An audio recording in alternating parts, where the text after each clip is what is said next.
Gjithë në këmbë.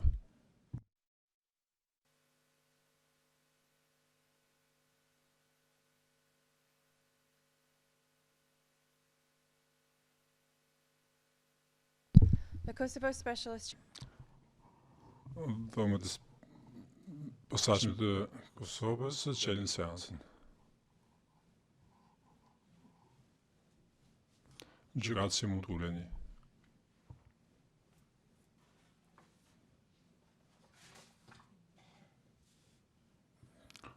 Zoti sekretar, paraqisni lëndën ju lutem.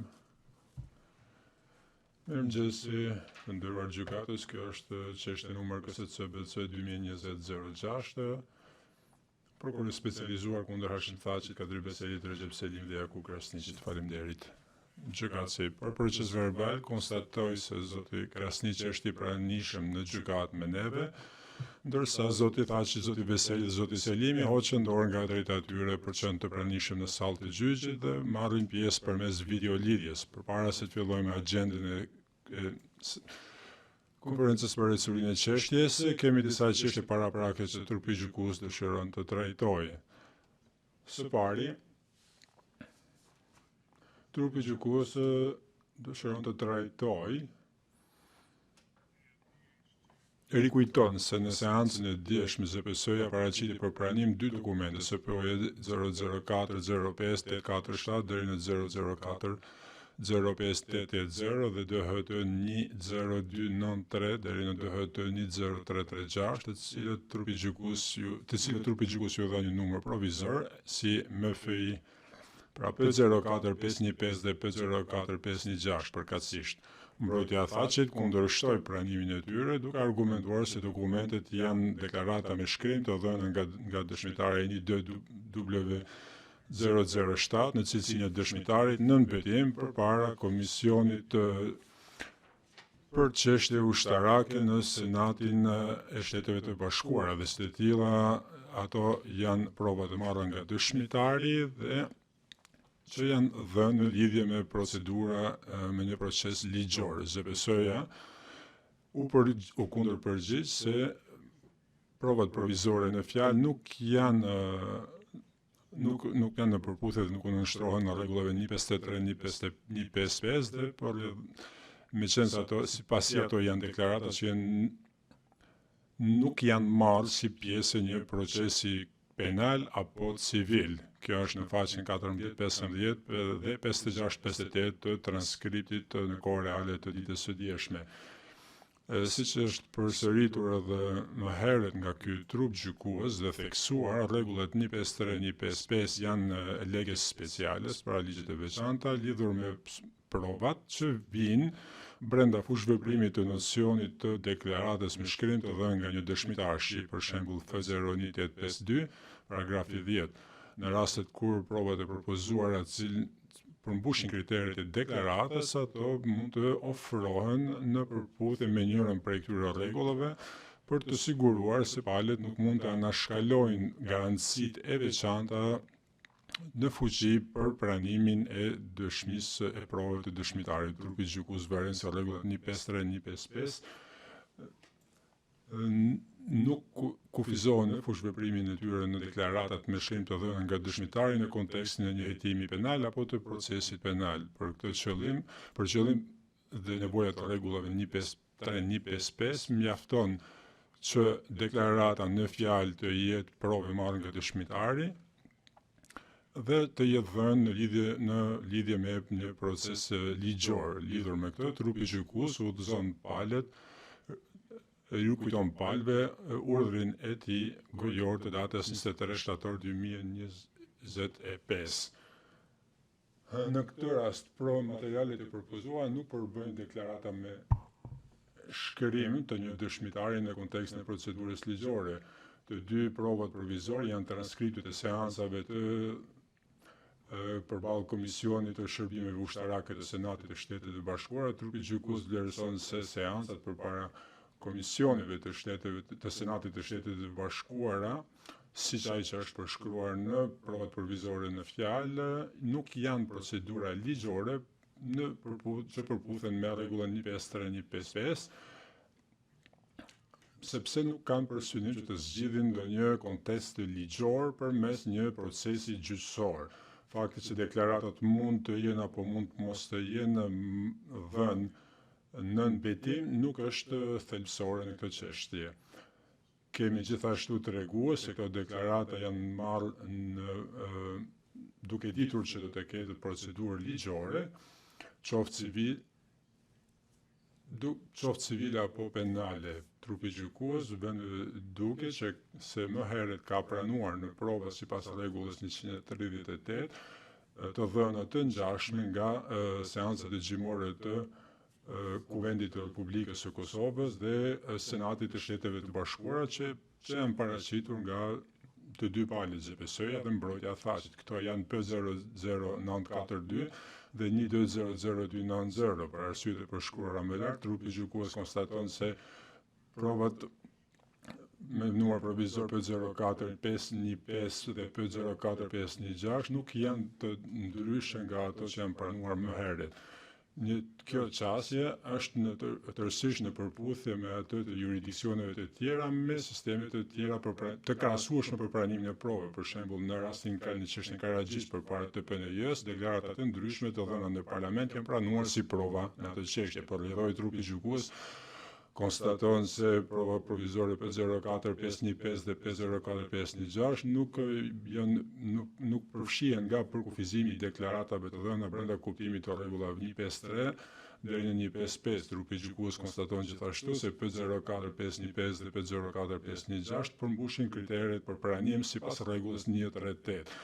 Përrjedhoi ato pranohen. Me këtë përfundon urdhri i parë gojor i trupit gjykues. Së dyti, me 8 shtator 2025, ZPS-ja kërkoi që trupi gjykues të konsolidoj provat materiale të prokurisë P007 P00507 P01634 dhe P02619, të cilat janë pjesë të U0048844 deri në U0004859 dhe të bëhet një provë vetëm me materiale. ZPS-ja dha një përshkrim,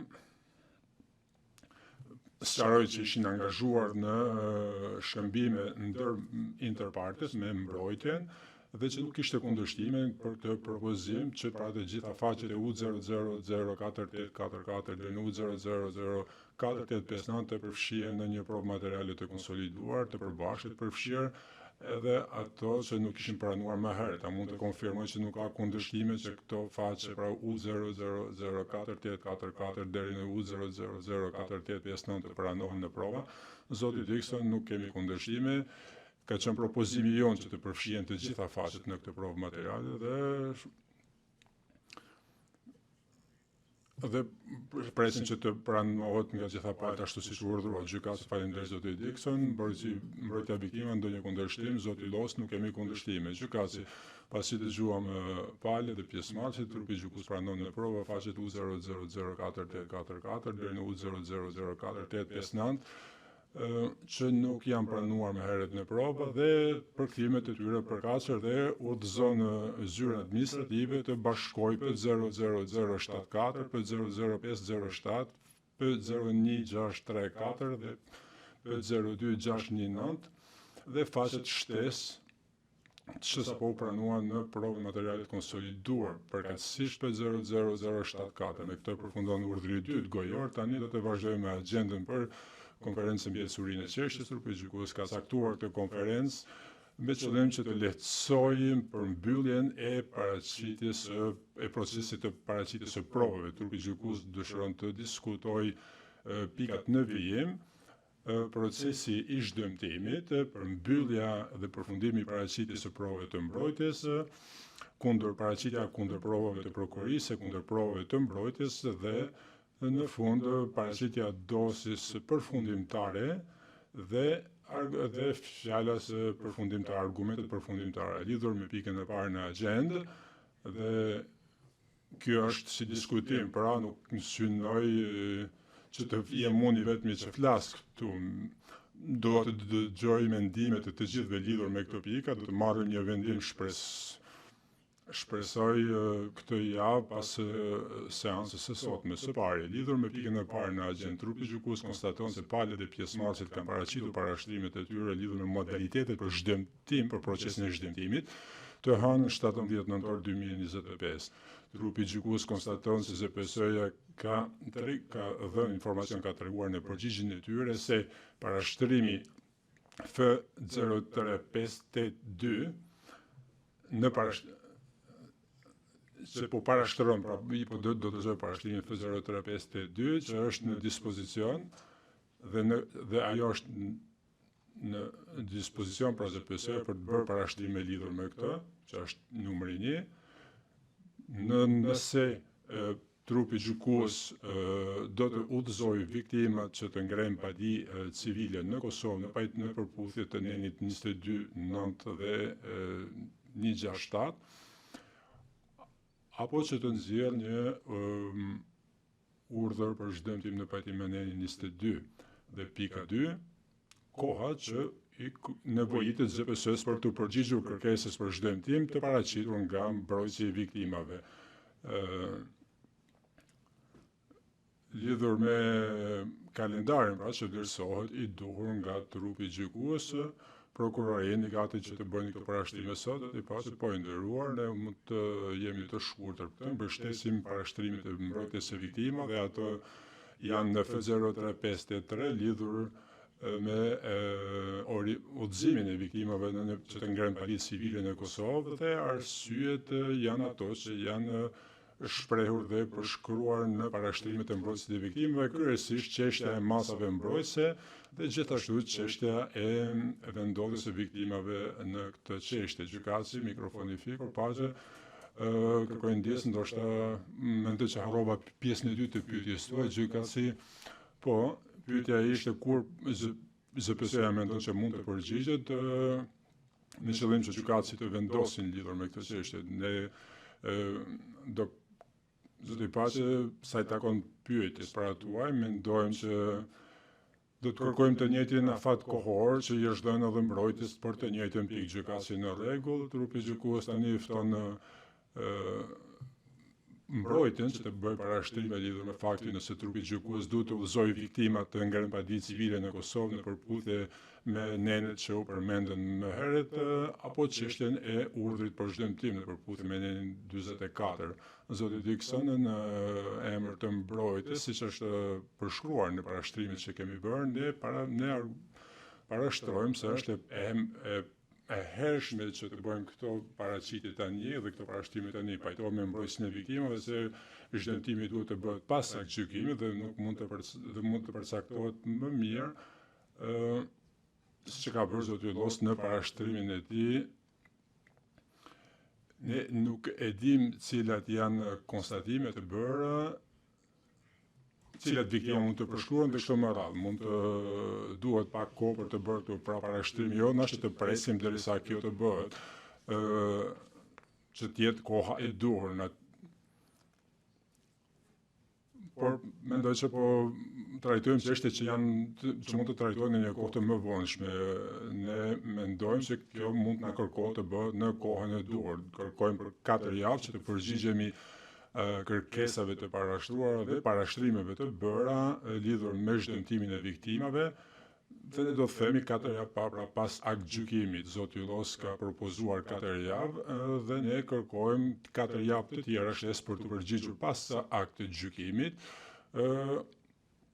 kur të kemi të ditur se cilat janë konstatimet e bëra. Gjykatësi dikush tjetër, zoti Eles, thjesht desha të shtoj se ne kuptojmë nga parashtrimi F353 se njëra prej pikave ky që do të jetë disponueshmëria e masave mbrojtëse në procedurat vendore, pra kombëtare.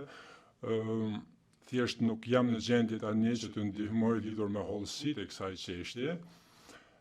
Duke konstatuar në çështjen Shala, mendoj ka qenë parashtrimi 320, kjo është trajtuar mbi bazën e dëshmive të ekspertëve, të ekspertizave të disponueshme në këtë çështje dhe të ndjekim të njëjtin model pra. duhet që t'i kushohim më në hollësi këto me qëllim që të ndihmojmë më tej gjykatësi, mikrofoni fikur, zoti Loksin, që se mund t'i përgjigjem zotit Dixon, ju lutem shkurtimisht, 2 pika. Pikë së pari, ne parashtrojmë që nuk do të jetë kur në asnjë momenti i duhur për të udhëzuar ndonjë prej viktimave në këtë çështje që të ngren paditje civile në Kosovë, dhe para duke që të pritet rezultati i këtyre gjërave nuk është relevant, nuk është një element relevant për të marrë parasysh në këtë. Ne kemi përshkruar të gjitha arsyet sepse nuk është e përshtatshme dhe e duhur, dhe këto argumentet që kemi paraqitur janë të vlefshme në çdo fazë të kësaj procedure. Së dyti, do doja të thoja që vendimi duhet të merret tani, viktimat kanë nevojë të dinë se cila është ardhmja e tyre, duhet t'ju jepet mundësi të presin. Zoti Dixon, nëse mund të përgjigjem shkurtimisht, kjo është një vendim tërësisht abstrakt që do të merret.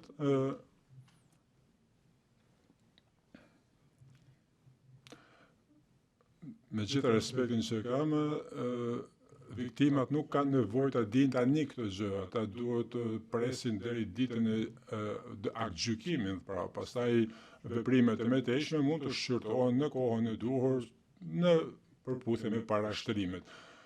Gjykatësi, trupi gjykues, ka ndonjë pyetje lidhur me këtë? Gjykatësi Gëjner, faleminderit të gjykatës Smith.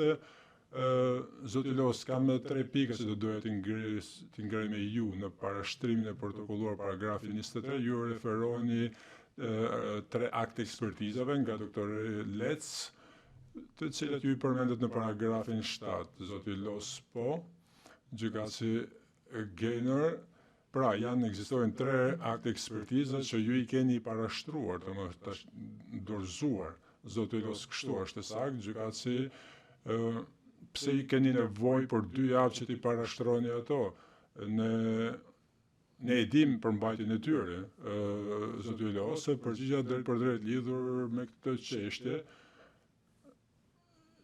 Forma e paraqitjes së tyre do të jetë pak më ndryshe. Ne duam ta ndryshojmë atë dhe duam që të na jepet mundësia thjesht për të siguruar që ato janë në përputhje me konstatimet faktike në aktgjykim. Gjykatësi Gëjner, pika ime e dytë ka të bëjë me propozimin për të angazhuar një ekspert për të raportuar lidhur me format e mundshme të zhdëmtimit kolektiv, zoti Los, po, gjykatësi Gëjner, dhe ju thoni në parashtrimin tuaj që bazohet në akt ekspertizën. Ju keni patur bisedime paraprake me ekspertet përkatës, Los, po, gjykatësi Gëjner, tani unë dua t'ju pyes për diçka dhe viktimat pra tuaj natyrisht do të jenë në gjendje që të shprehin juve preferencat e tyre që mund kenë individuale në krahasuar me zhdëmtimin kolektiv. Për çfarë lloj zhdëmtimi kolektiv bëhet fjalë në qoftë se aktgjykimi do të shpallë të akuzuarit fajtor.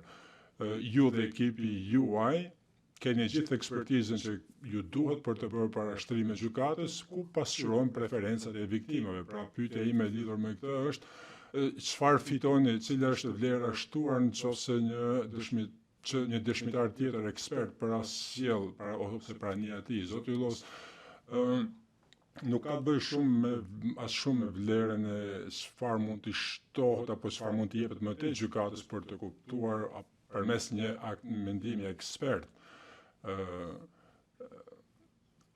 Dhe nuk bëhet fjalë për, nuk është zhdëmtimi kolektiv apo zhdëmtimi individual, është diçka shtesë për materialet.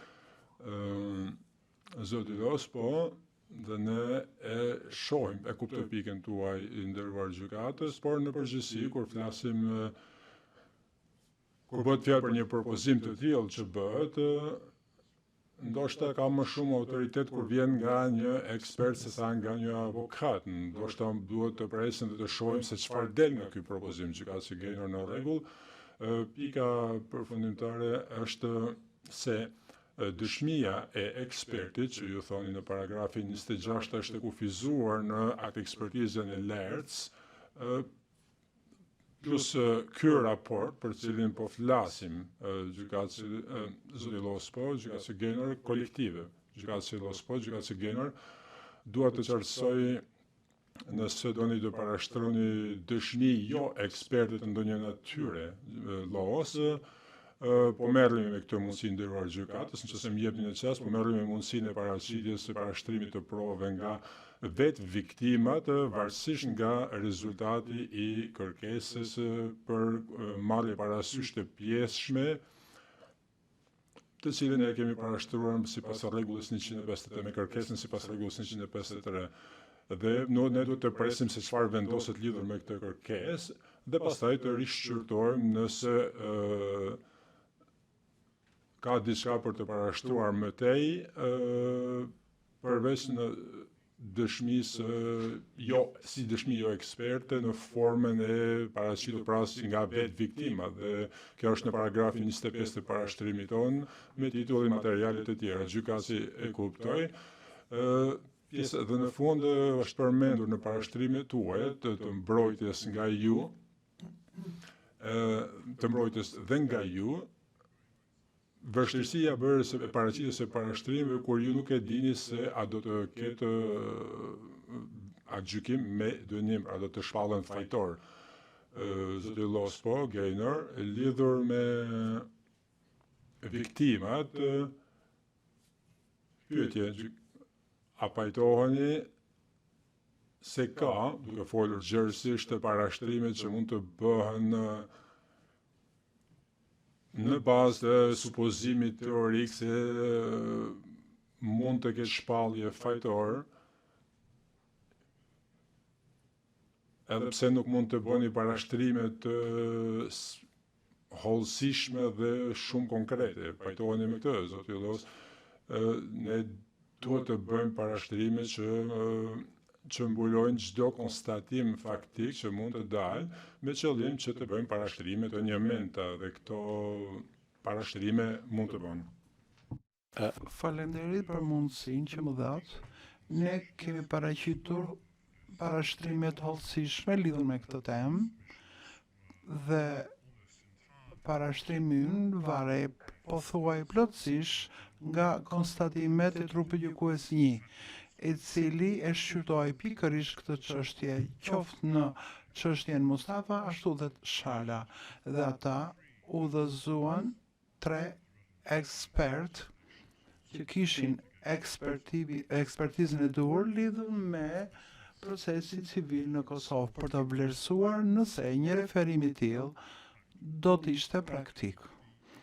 Dhe rezultati ishte mjaft i qartë dhe ne e trajtojmë në paragrafin 13 parashtrimeve tona, duke cituar më gjerë se sa mund të përsërisum këtu. Analizën e trupit gjykues 1 lidhur me pozicionin e tij në lidhje me disponueshmërinë e anonimitetit të viktimave në proceset civile në Kosovë.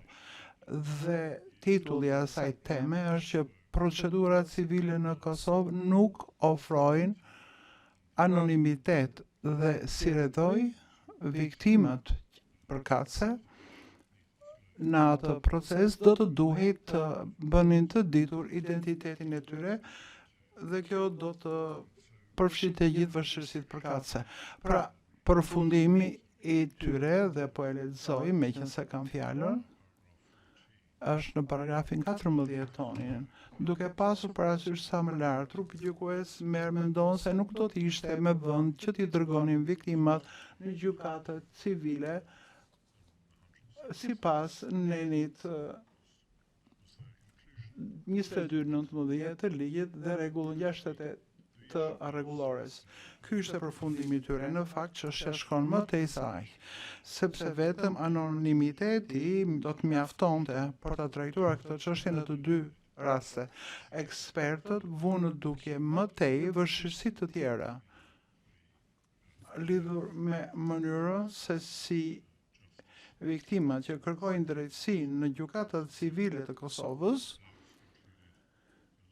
Dhe kjo do të përfshinte, siç kemi thënë në paragrafin 18, gjasat e mëdha për korrupsion dhe ndërhyrje në sistemin ligjor në Kosovë, probleme lidhur me ekzekutimin e vendimeve të gjykatave përkundrejt aseteve që ndodhen në vende me të cilat nuk ka lidhje diplomatike apo marrëveshje juridike me Kosovën, fakti që ekzistojnë burime financiare mund mos jetë mjaftueshme. Dhe së fundi, pasigurinë lidhur me kërkesën e parashkrimit, lidhur me kërkesat civile të paraqitura nga viktimat e luftës. Këto i kanë thënë ekspertët, trupi gjykus 1, dhe ne parashtrojmë se përveç anonimitetit që do të mjaftonte për mendimin tonë për të dhënë fund debatit, është një tipar mjaft i rëndësishëm për ta pasur parasysh. Dallimi kryesor lidhur me këtë çështje dhe çështja Mustafa dhe Shala është demografia e viktimave. Në veçanti, një numër i madh viktimash në këtë rast nuk jetojnë më në Kosovë. Si edhe të gjitha pengesat e tjera shtesë, të cilat ne i kemi shqyrtuar dhe i ka identifikuar dhe eksperti në lidhur me ato viktima, dhe ne parashtrojmë se është e pamundur se si mund të presësh prej tyre të kenë qasje në drejtësi në Kosovë. Por ky është një argument shtesë, nuk është argumenti kryesor, por lidhet me një numër të madh viktimash përkatëse. Kështu që po ja u themi. Ju përgjigja pyetjes suaj? Gjykatësi po, ishte mjaft me dobi. Mbrojtja Dixon. Ne kemi nevojë për dëshmi ekspertësh për t'ju përgjigjur. Sepse idea që juridiksioni kombëtar gjykatësi e ndërpret janë të njëjta çështje. Dixon, po mund të jetë një perspektivë tjetër kjo, që dhe mbase sistemi lejon. Gjykatësi mund të ishte avlente një argument, por nuk e di. Dixon, asnjë jurisdiksion mendoj nuk lejon që të paraqitet një çështje e tillë. Ka mënyrë, në çdo jurisdiksion kombëtar ka mënyra për të trajtuar çështje të tilla. Dhe mendoj që është e padrejtë që të thuash që gjithë sistemi është i korruptuar dhe i padrejtë. Për këtë do duheshin prova. Gjykatësi e the ato që do të thuash 3 herë. Ja mund t'i përgjigjem, thot Los. Ne nuk po flasim për një krahasim midis jurisdiksionit të Kosovës dhe të vendeve të tjera që mund të kenë ose jo fush veprim për anonimitet. Ne po flasim për Kosovën. Dhe këtë gjykatë, e cila ka të drejtë të mbrojë anonimitetin e viktimeve, pra krahasimi është pavend. Krejtësisht, unë theksoj se ato që kam lexuar nuk është opinioni i trupit gjykues 1, por apo imi është opinioni ekspertit të pavarur që është udhëzuar ta shikojë, ta shqyrtojë këtë çështje, jo 1 po 3, dhe ishte përfundimi që u arrit për ti. Ka ndonjë çështje tjetër që pjesëmarrësit e palët do donin të ngrinin lidhur me procedurat e zhdëmtimeve? Asgjë, faleminderit. Tani trupi gjykues dëshiron të shqyrtojë me mbrojtjet përkatëse hapot e mëtejshme lidhur me mbylljen e çështjes së tyre. Dëshmitari IDU 007 e mbaroi dëshminë dje, pra në 18 novembër 25, dhe ishte i fundit dëshmitari i mbrojtjes së Thaçi. Bazuar në këtë, mbrojtja dëshiron që të konfirmojë me 2 mbrojtje të Thaçit dhe Krasniqit, nëse janë dakord, janë gati ta mbyllin këtë çështje, duke qenë se nuk kanë dëshmitar të tjerë, dhe nëse kanë ndonjë mundësi tjetër për të paraqitur lidhur me pranimin e provave. Nëse ka dhe mocione të tjera për t'u paraqitur që do të ishin me dobi për mbrojtjen për të vënë në duke se kur mendohet që të mund t'i paraqisin këto mocione. Zoti Mishetish. Hë për hë, nuk kemi dëshmitar shtesë, por kemi mocion në bazë të rregullit 153 dhe bazuar në të mbase mund të duam të thresim dëshmitar shtesë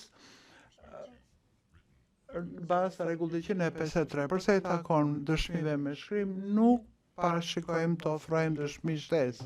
Megjithatë, duam të kemi mundësinë të shqyrtojmë atë që na kanë mbetur nga lista e provave materiale.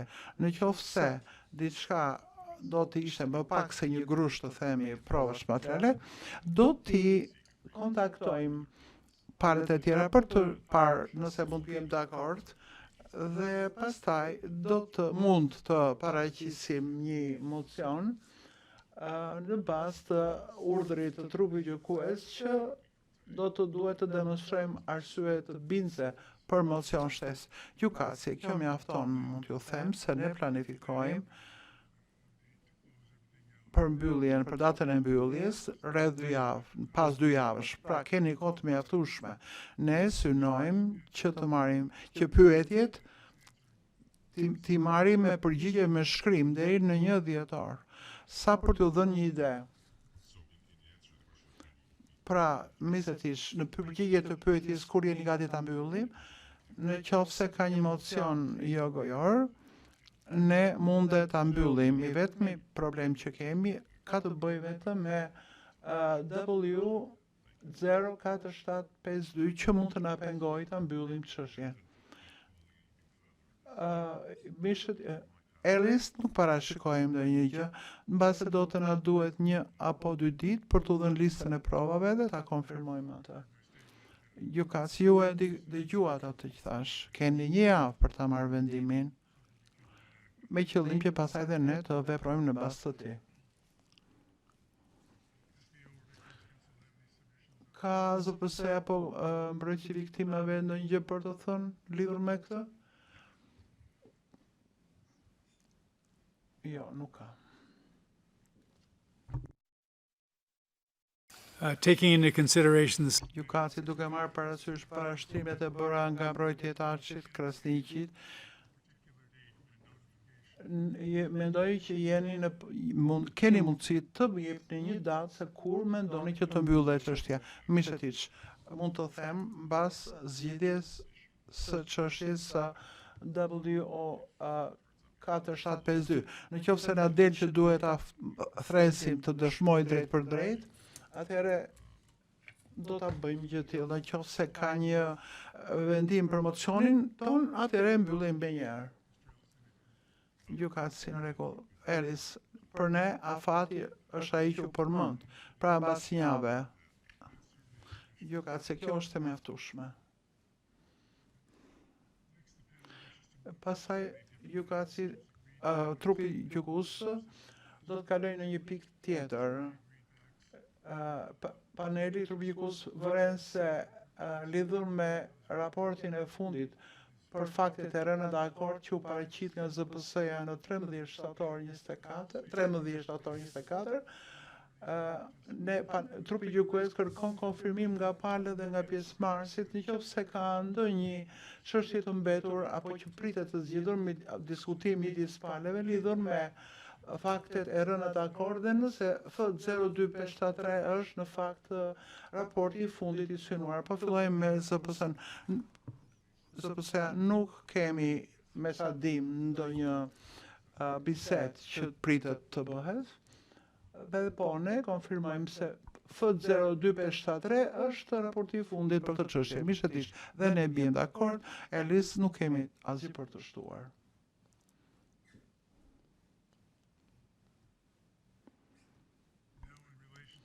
Lidhur me transkriptin, klasifikimin e transkriptit, trupi gjykues vëren se ka një numër transkriptish me kërkesa për riklasifikim që presin duam të dëgjojmë nga palët pjesëmarrësit nëse ka ndonjë kundërshtim me mbylljen e procedurës së paraqitjes provave, kur kërkesat për riklasifikim janë akoma të pavendosura.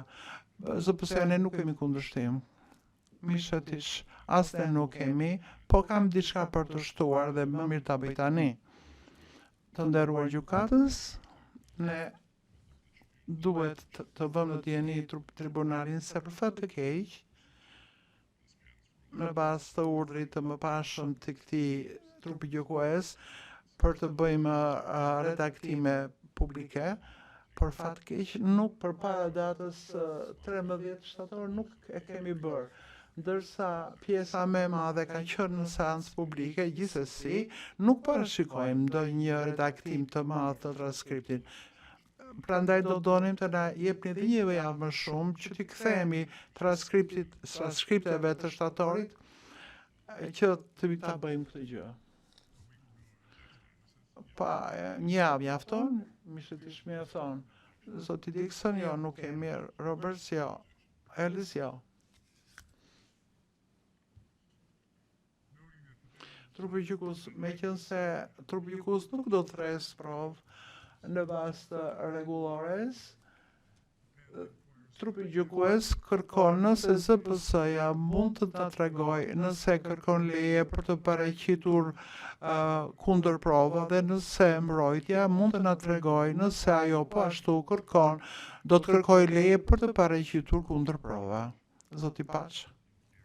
Faleminderit, nderuar gjykatës, pasi kemi shqyrtuar standardet e zbatueshme sipas rregullit 133 dhe jurisprudencën e gjykatës për këtë çështje dhe në bazë të faktit se vendimet për pranimin e provave siç e keni vënë në dukje vet janë akoma të pavendosura, nuk ka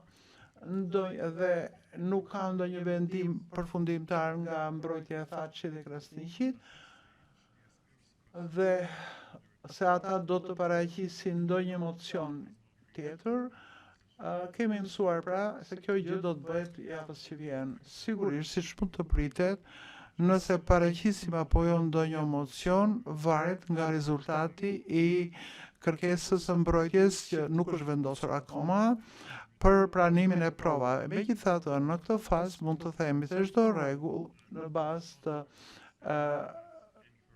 çdo kërkesë në bazë të rregullit 130 do të jetë kufizuar në fushë veprim. Për sa i takon kohës, ne parashikojmë që do të jemi në gjendje të bëjmë një kërkesë apo t'ju njoftojmë se nuk do të bëjmë kërkesë brenda një jave të çdo vendimi përfundimtar lidhur me pranimin e dëshmive të paraqitura nga mbrojtja. Mishetiç. Mund të them vetëm se sigurisht nuk u themi dot në këtë moment nëse do të paraqisim kundër prova, pa parë se çfarë provash do të paraqiten si kundër prova. Gjykatësi, ne presim që ta keni këtë vendim gati, që kur ne të vendosim ju të keni përgjigje, të marrin përgjigje. Me fjalë të tjera, mund të jetë pas një jave dhe ju keni gati të përgjigjeni menjëherë. Paçe, po, sigurisht kjo varet nga ç'keni parasysh menjëherë, sepse kërkesa jonë për kundërprovë varet nga vendimi juaj. Ne kemi gjëra në mend, po të pranoni këtë, do të bëjmë këtë e kështu me radhë. Në 1 dhjetor duhet t'jeni të gatshëm të përgjigjeni. Paçi është një afat shumë i ngushtë, por ne do të kërkojmë zgjatje të kohës nëse do të jetë nevojshme gjykatësi. Në këtë kohë çdo gjë do të bëhet me afate të shkurtra, prandaj bëuni gati.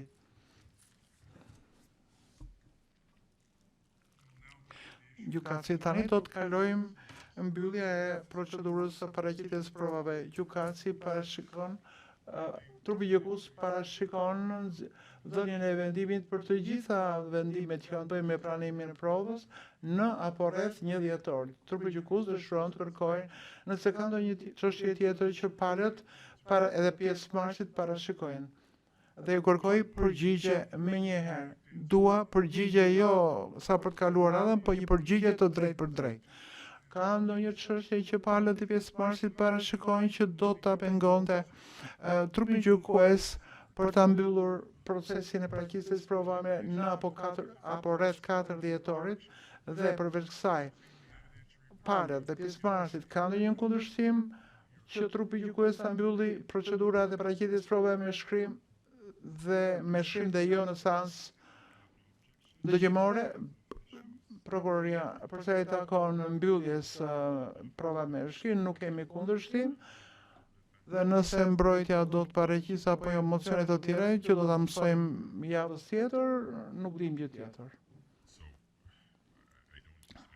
Mishetisht nuk parashikojmë ndonjë mocion nga mbrojtja, mocion shtesë që do të pengojnë të mbyllni çështjen. Në qoftë se ne parashikojmë diçka jo gojore, kjo nuk do t'ju pengoj për ta mbyllur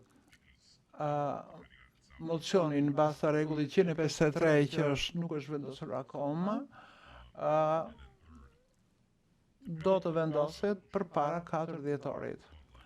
Për sa i takon provave të kundër provave, unë nuk shikoj të ketë ndonjë çështje, ndonjë problem për ju. Gjykatësi. Pra nuk keni ndonjë problem që t'i bëni këto me shkrim? Jo, pra ta mbylli me shkrim. Ne nuk kemi ndonjë problem për këtë. Nuk është se do të marrim ndonjë hap.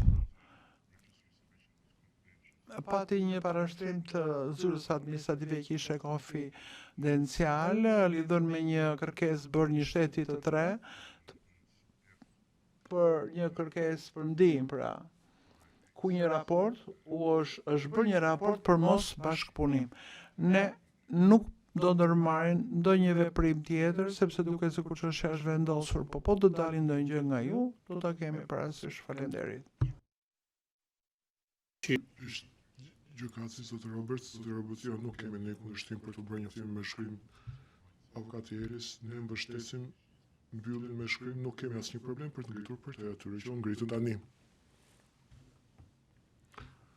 Gjykatësi, zotë Los, ç'keni për të thënë, mbrojtësi viktimave, kemi një parashtrim për të dorëzuar, nuk është me doje mos për provat, por menduam që është e përshtatshme thjesht për t'ju informuar se do të dorëzoj një parashtrim të protokolluar i cili ka të bëjë me objektin e parashtrim e pranimit provave lidhur me viktimat në këtë çështje gjyqësore. Këtë parashtrim nuk mund ta dorëzojmë pa pasur fillimisht një vendim lidhur me rishqyrtimin se takon kërkesës tonë sipas një rregullës 153. Por shumë shpejt pas daljes së këtij vendimi do ta bëjmë këtë parashtrim. Gjykatësi, faleminderit. Do të kalojmë tani tek pika e fundit të rendit të ditës sot, të paktën me aq sa ka mund këtu përpara, më 13 tetor 2025.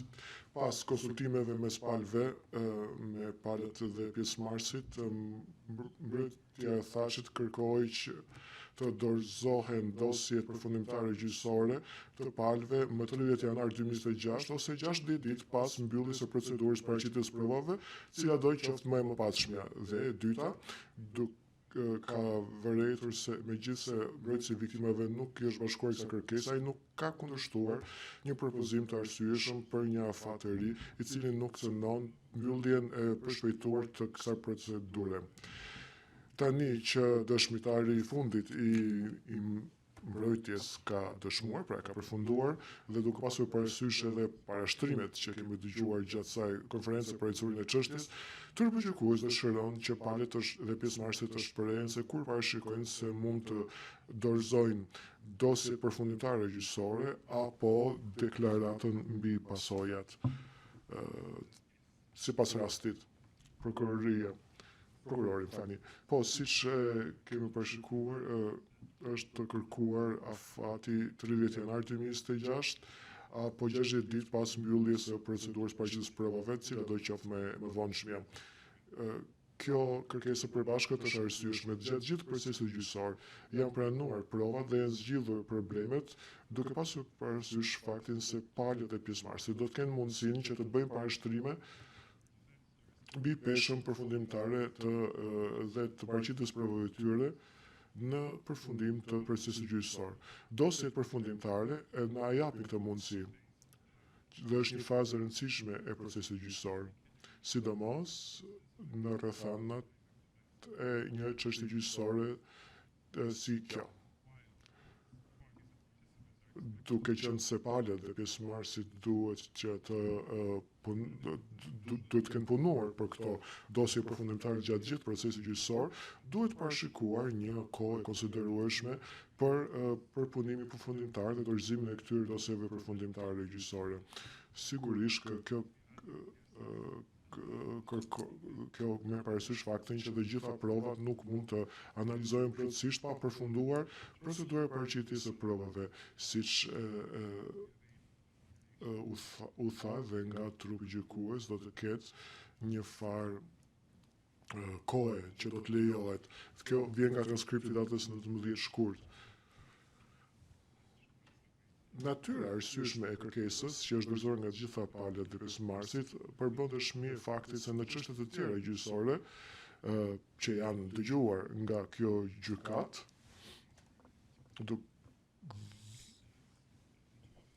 në 2 prej këtyre çështjeve gjyqësore, palëve u janë dhënë 30 ditë si minimum që parashikohet nga rregullori, ndërsa një tjetër çështje gjyqësore 45 ditë. Mes faktorëve të tjerë dëshmitë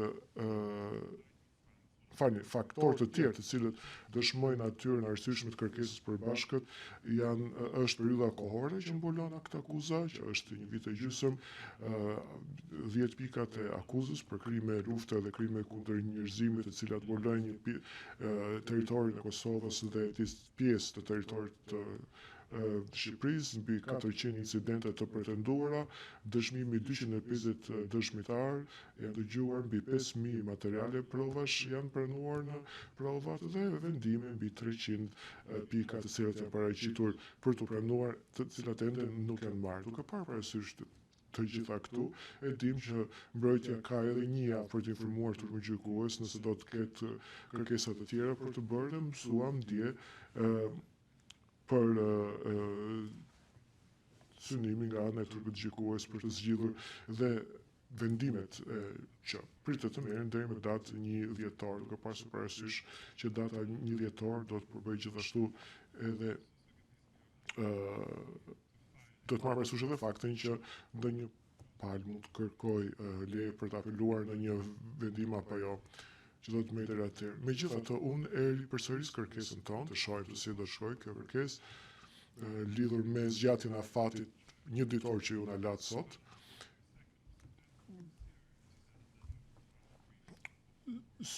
Këtu dua që të përmend dhe synimin e turpit gjykues të bërë të ditur më 2 shtator të këtij viti lidhur me vendosjen e një afati që dosjet përfundimtare të dorëzoheshin përpara pushimit dimëror të gjykatës, që do të ishte e premtja 19 shkurt, dhe kjo është e pamundshme tani. ZPS-ja ka thirrur mbi 120 dëshmitar që janë dëgjuar nga prilli 2023 dhe prill 2025,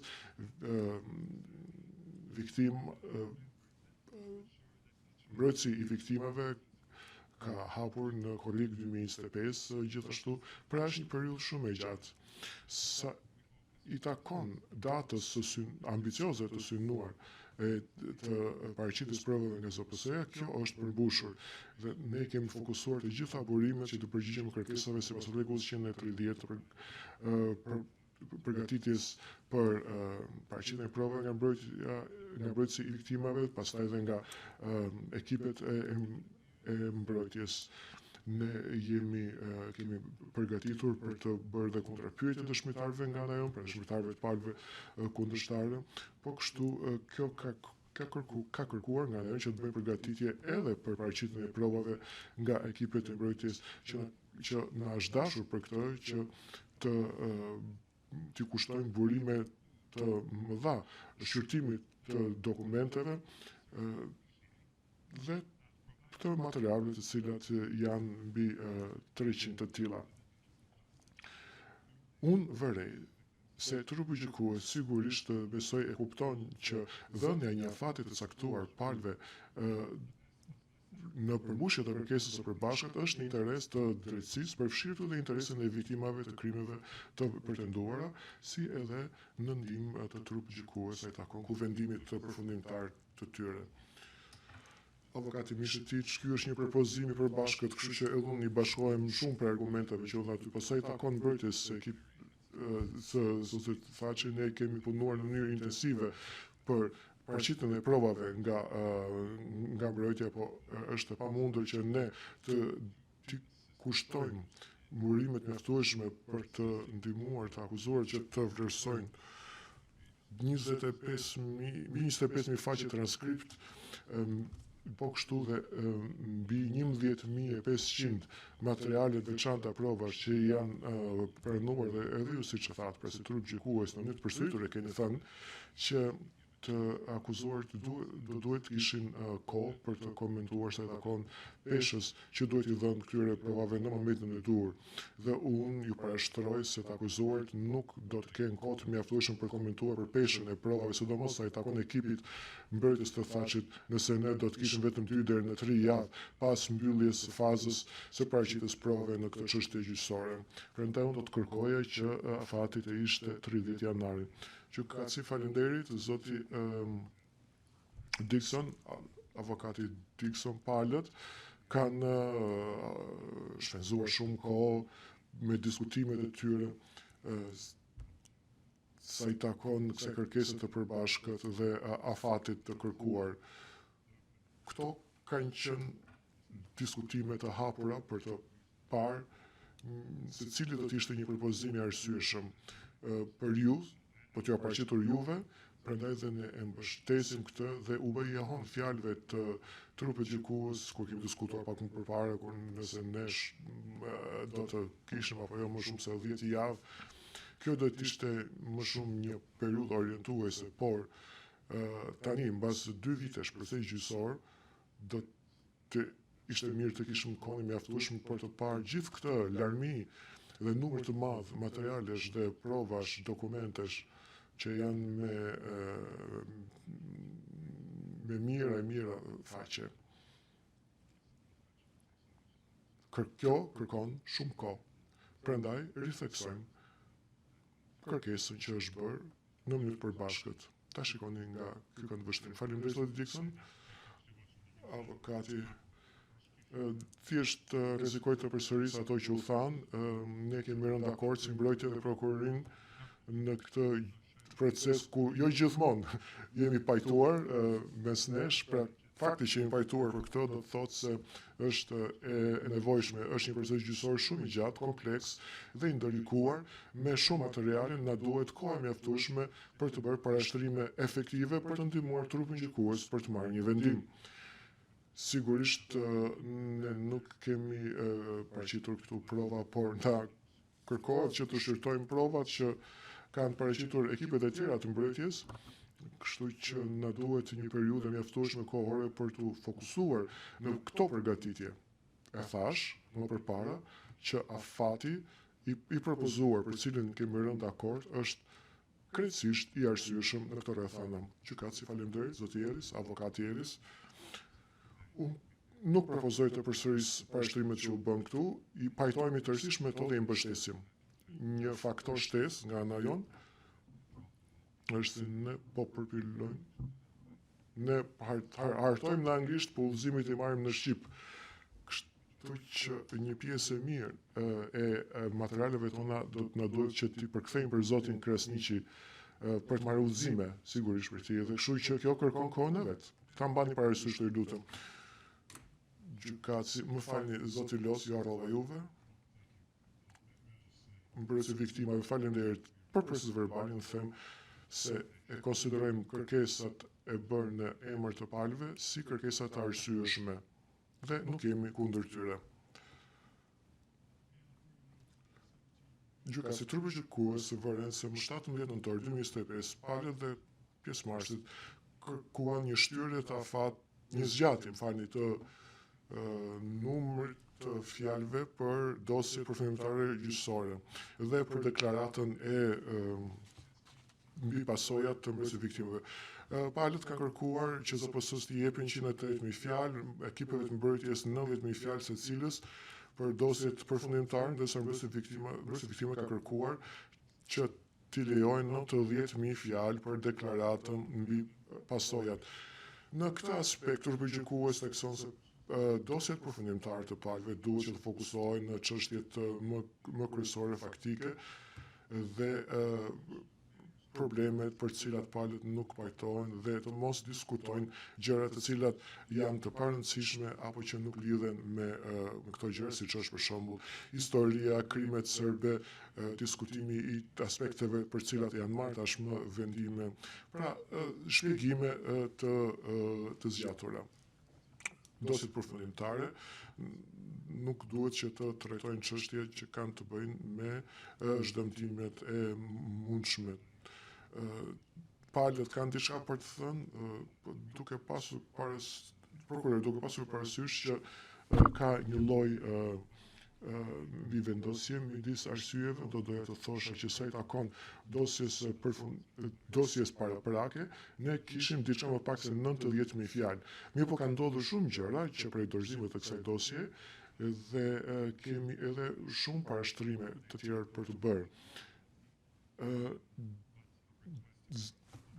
Numri i fjalëve nuk është në asnjë mënyrë tregues i cilësisë, por është një kërkesë nga ana jonë që të kemi 108.000 fjalë si maksimum dhe jo 90.000 fjalët.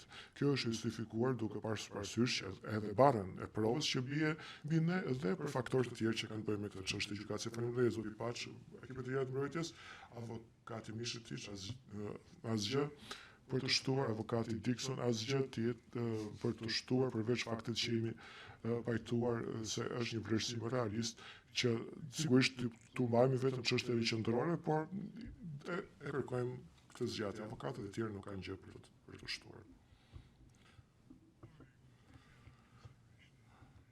Gjykatësi do ta mbajmë parasysh këtë dhe do të përpiqemi që ta marrim këtë vendim deri në brenda të premtes. Mbrojtësi viktimave. Do doja që të thosha, ka 155 viktima pjesëmarrëse në proces, duke pasur parasysh që deklarata mbi rrjedhojat do të mbulon dhe çështje juridike dhe çështje të tjera, ndërsa për çdo viktimë është 100 apo 200 fjalë. Thjesht kjo është arsyeja pse kemi kërkuar këtë numër fjalësh për këtë deklaratë. Gjykatësi Genor, zotit Mishetiç, nga 1.500 materiale që janë pranuar në provat gjyqësore, për çfarë keni fjalën këtu, sepse numri i provave materiale është goxha më i vogël se kaq. Avokati Mishetiç, në fakt është në të gjitha gjuhët, prandaj dhe shkon në këtë shifër. Gjykatësi Genor, në fakt shifra e vërtet, nëse mund ta them këtë, është 1/3 e kësaj. Besoj se e pranoni këtë. Avokati Mishetiç, nuk e kam llogaritur kryegjykatësi Smith, është nga 1/3 deri tek 1/2. Avokati Mishetiç, po kështu. Gjykatësi Genor, pra janë në të gjitha gjuhët përkatëse. Avokati Elis, po kështu ka edhe prova materiale të cilat janë pranuar në disa pjesë. Kryegjykatësi, janë prova gjyqësore komplekse. Avokati Mishetiç, po për ta thënë shkurt, 2 javë gjysmë që t'i shurtojmë të gjitha këto është një kohë e cila është e pa mjaftueshme. Gjykatësi Metro, nëse jeni më këmbë, zoti Mishetiç, më duhet të them se jam pak sa i shqetësuar lidhur nga disa prej parashtrimeve që kam dëgjuar. Nuk e di a kam kuptuar siç duhet që puna për dosjen gjyqësore nuk ka filluar nga askush, na është dashur që të shpenzojmë 20 ditë në gjykatë që prej mesit të prillit të këtij viti. Pra, në seancë kemi qenë 20 ditë. Puna për dosjet gjyqësore duhet të ketë filluar para shumë kohësh dhe besoj nuk është se do e filloni tani. Ju lutem na jepni një lloj sigurie lidhur me këtë. Avokati Mishetiç, kemi kohë që kemi filluar të punojmë për këtë, po flas vetëm për ekipin tim. por ndërkohë kemi punuar shumë edhe mbi kalendarin e përshpejtuar i cili është kërkuar nga trupi gjykues dhe kjo na ka marrë një sasi të konsiderueshme burimesh. Disa antarë të ekipit, por jo unë, janë marrë me dosjen përfundimtare, nga që unë fakt kam punuar për paraqitjen e provave, por dhe na është dhe dosja, është dhe çështja numër 12, do ta marr parasysh edhe këtë. Gjykatësi Metro, keni të drejtë pra që ju keni kërkuar duhet kishit pyetur dhe ekipet e tjera. Nuk e dim nëse mund të pyesim zoti Dixon, ju ç'keni për të thënë për këtë, avokati Dixon.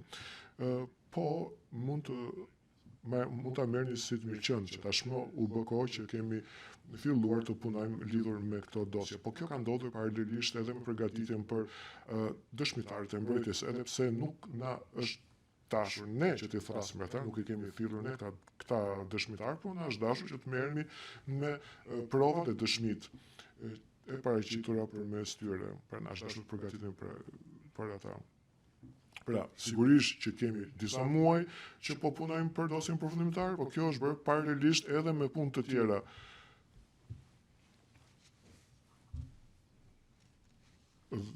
Por, në duhet që sigurojmë që këto dosje përfundimtare të përgatiten sa më mirë në interes të drejtësisë dhe të akuzuarve.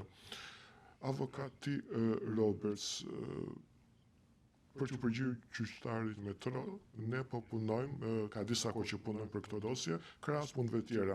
Kryqëzësi Smith, zoti Ellis, avokati Ellis, po, puna ka filluar për dosjet përfundimtare, duke pasur parasysh që jemi gati, por nuk besojmë se ne mund ta përmbushim afatin e vendosur paraprakisht nga trupi gjykues, pra afati para Krishtlindjes. Prandaj edhe ne kemi marrë pjesë në propozimin e përbashkët për afatin e ri. Unë e di se deri ku kemi arritur, por kemi ende punë për të bërë. Gjykatësi Metro, a mund të na siguroj dhe prokuroria që kanë filluar të punojnë për dosjen? Prokurori Paç, po, është e vërtet, ne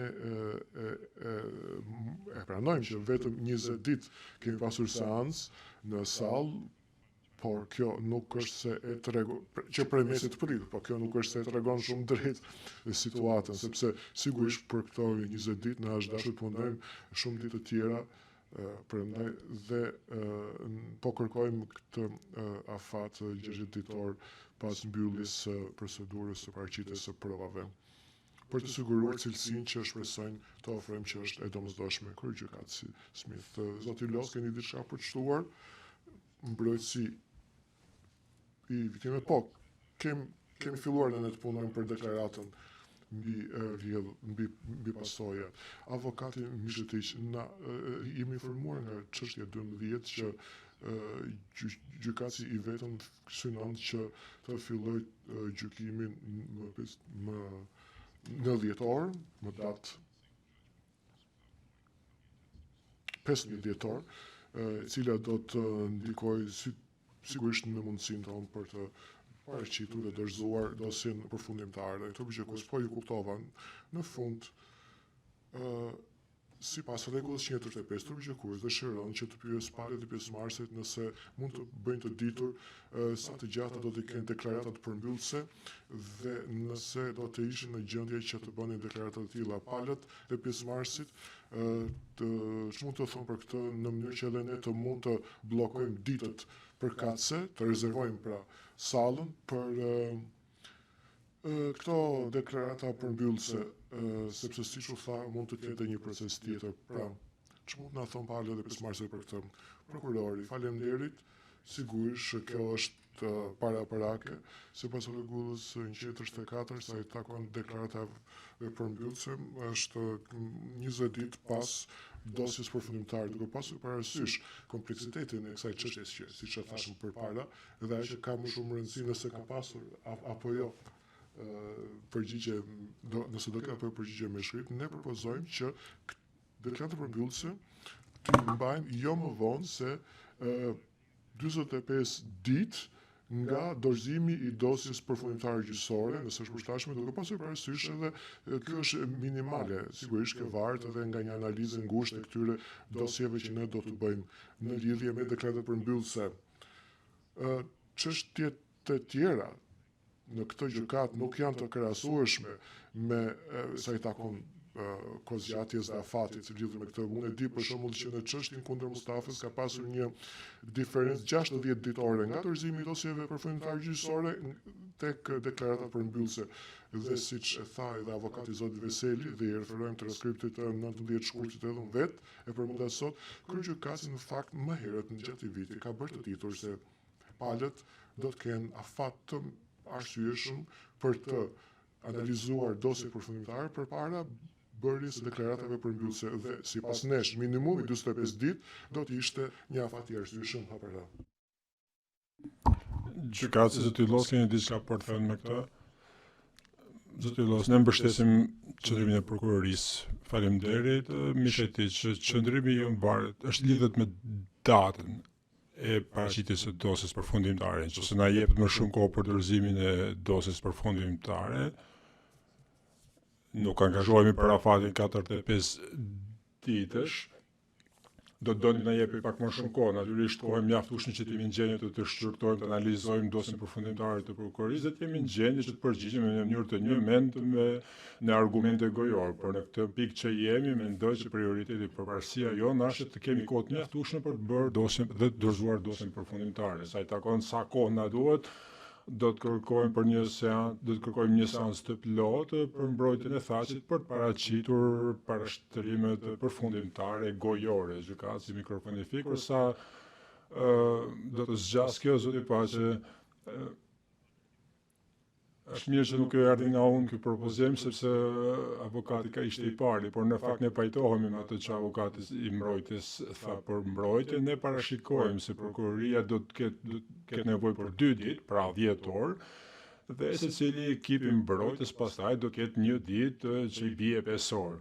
Çështja tjetër për të marrë parasysh tradicionalisht dhe ne kërkojmë në këtë pikë është hera fundit pasaj kur palët do të shprehen, mund të bëhet një pushim i shkurtër i arsyeshëm që na jepet mundësia neve të kundër përgjigjem dhe pastaj do të kërkojmë 4 orë për neve për parashtrimet përfundimtare dhe pastaj 1 orë për secilin nga ekipet të mbrojtjes së gjykatës. Pra, zoti Paqe, sipas kalendarit tuaj, ne nuk do të jemi nuk do të bëjmë seancë për 5 muajt e ardhshëm, është kështu. Përpara se të bëni ju parashtrimin përfundimtare, zoti Paqe. Pra, programi i përbashkët që është propozuar për 60 ditë nga dosja paraqitja e dosjes përfundimtare na çon në fillim të shkurtit, nëse të gjitha vendimet merren në javën e parë të 9 dhjetorit dhe pas kësaj ne do të vazhdojmë me propozimin e mbrojtjes për 40 të ZPS-s për 45 ditë dhe të ta shqyrtojmë atë. Nëse nuk gabojnë, kjo na çon në mes të prillit, mes marsit, afër marsit për deklaratat përmbyllëse, gjykatësi me të rë, pra 5 muaj pak a shumë, gjykatësi Gjergj Paqe mund t'ju pyes, dosja përfundimtare e prokurorisë është mjeti i prokurorisë për të bërë të gjitha, për të paraqitur gjitha argumentet përfundimtare, pra deklarata gojore përfundimtare do të jetë thjesht e kufizuar në përgjigje të ndaj pikave më të rëndësishme për të cilat doni të përgjigjeni mbrojtjes apo paraqitjes së dosjes përfundimtare të mbrojtjes. Thjesht nuk e kuptoj sepse ju duhet kaq shumë kohë për të përgatitur për deklaratën përfundimtare gojore, ndërkohë që keni dorëzuar pasi të keni dorëzuar dosjen përfundimtare të prokurorisë është e gjerë dhe e hollësishme. Mund të na sqaroni pak më shumë lidhur me këtë? Paqe, sigurisht, mendoj që është e rëndësishme të fillojmë nga ajo që garantohet nga rregullat, që është 21 ditë. 21 ditë dhe kjo është zbatuar edhe në çështjet e tjera, siç e thash, që janë shumë më pak komplekse. Ne thjesht po kërkojmë 2 fishnë kësaj kohe. Siç e përmenda më herët, ne nuk do të paraqesim përgjigje me shkrim ndaj dosjes përfundimtare të mbrojtjes.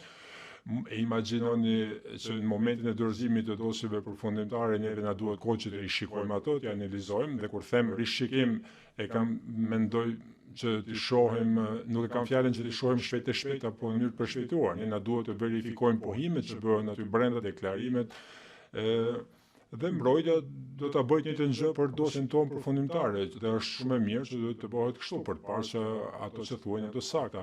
Pra, verifikimi i saktësisë nga që dosjes përfundimtare nga njëra parë për parën tjetër merr kohë.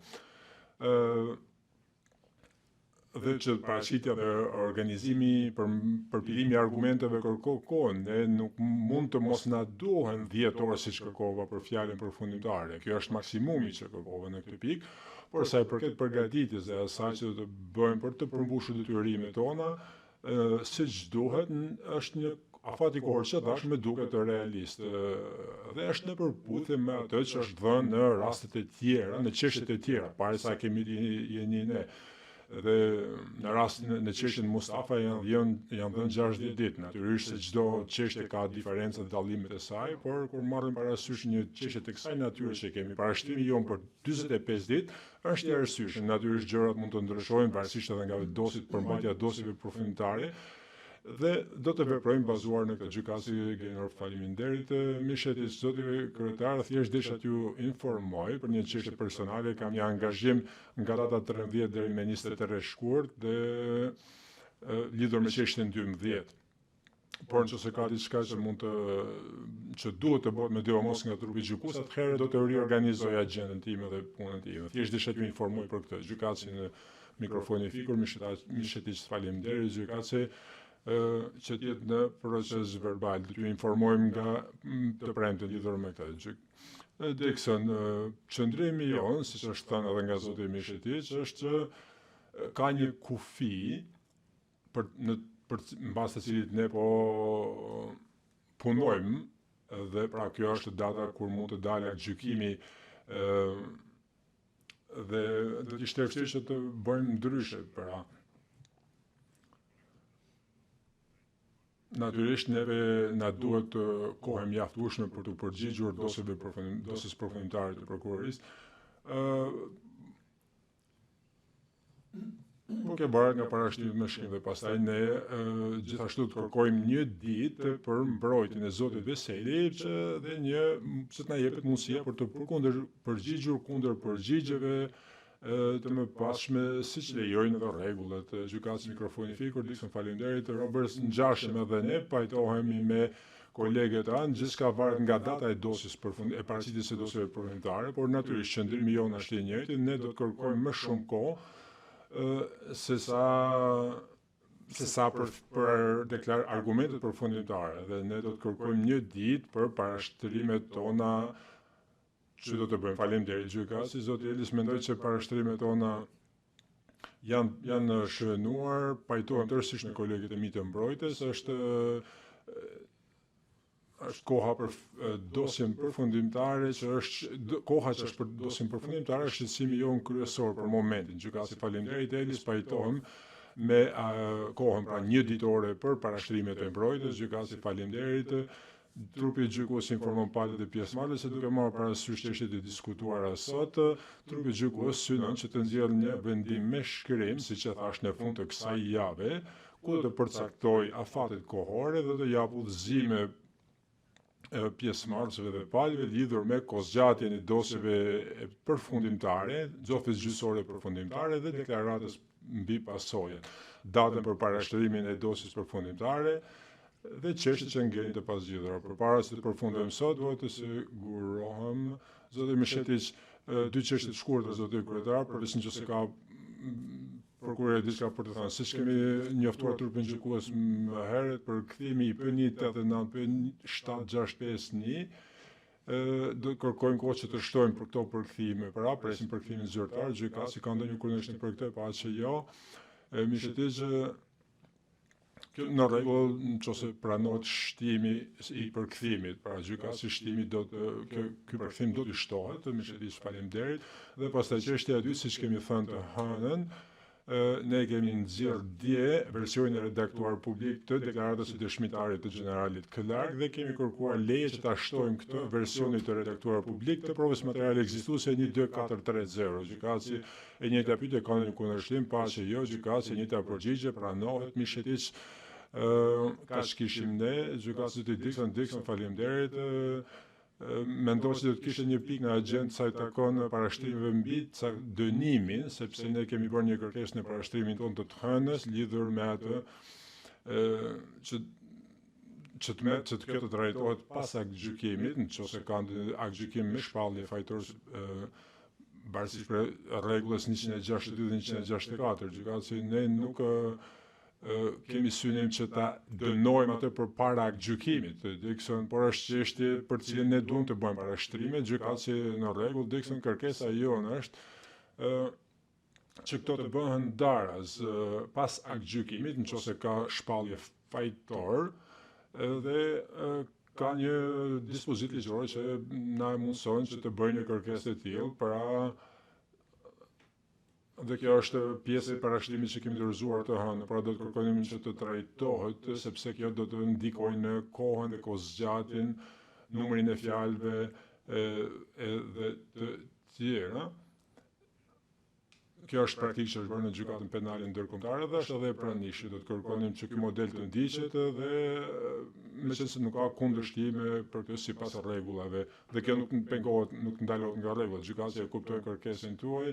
Dikson faleminderit gjykatësi Genor, kisha një pikë zoti Paqe, ndoshta nuk e kuptova, por prokuroria nuk ka bërë parashtrime mbi dënimin që mund të vijë në parashtrimin të 17 nëntorit. Prokuroria kundërshton kërkesën për këtë gjë, pasi ne nuk kemi bërë parashtrime, sepse nuk mund të bëj tani që të shpreh qëndrimin tonë.